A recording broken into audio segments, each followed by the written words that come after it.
Siguro tigilan na siguro yung pagsasabi na masyadong atake sa amin. Ano, masyado na itong personal yung ginagawang atake sa mga senador. And that is not also acceptable to us as members of the Senate. Maybe the President can talk to the two leaders of the chamber, si Senate President Zubiri and Speaker Romualdez. But siguro we can fix it on our own. Pwede naman siguro mag-usap yung dalawang leader na, o tama na, tigilan na natin ito, let's work, work, and work.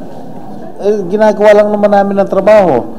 We cannot stop naman our colleagues from conducting or holding committee hearings with regard to this controversial issue, itong People's Initiative nga.